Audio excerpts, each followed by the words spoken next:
If you're not willing to look crazy, you don't deserve to be a mom. My own mother taught me this by example. When I was 9, my younger brother Chris and I were taking a walk around the neighborhood with our mom. A car pulled up next to us and the driver began to roll down his window.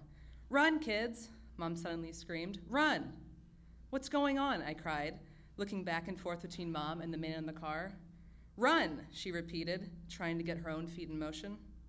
Chris bolted up the hill in front of us, never bothering to look back and make sure his sister and mother were still alive. I, on the other hand, was crying half a mile ahead of Mom, who was struggling to move quickly. She tasted blood whenever she tried to run, so the safety plan wasn't working out so well. "Mom, hurry up!" Shaking her head, she motioned for me to keep running. "Just go," she said. "Don't worry about me."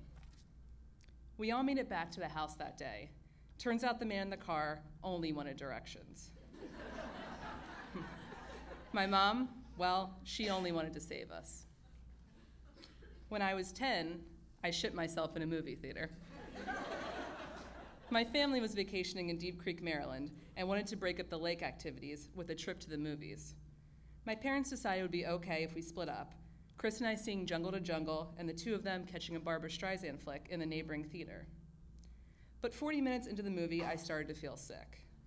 Realizing I had approximately 10 seconds to make it to a bathroom, I shot up out of my seat. Unfortunately, 10 seconds turned into that very second, because as soon as I stood up, I pooped my pants. "Chris, go get Mom," I cried, before running out of the theater. A few minutes later, I heard Mom call my name in the bathroom. "Where are you, honey? What's wrong?" "I'm in here," I sobbed, locked behind the third stall. "It's okay, don't worry about it," Mom assured me. "Just hand me your underwear." "Mom, I'm not handing you my underwear." "Lauren, just give them to me. I'm gonna wash them out and put them under the hand dryer." It was no use arguing.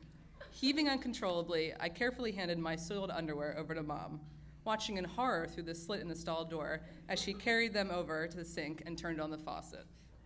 Scrubbing and grunting as she worked on my previously white pair of Hanes, Mom finally shook her head and tossed them in the trash. "I'm sorry, sweetie," she said. "They couldn't be salvaged." I rode home from the movie theater that day, sitting on a plastic grocery bag in our teal minivan. We were all disgusted that Mom used a public sink to wash a desecrated pair of underwear. She didn't seem bothered in the least.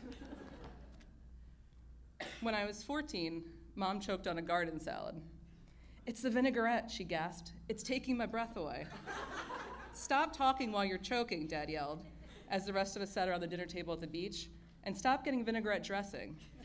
"I know, but I love it," she said, wiping her eyes before a second wave of dry heaving commenced.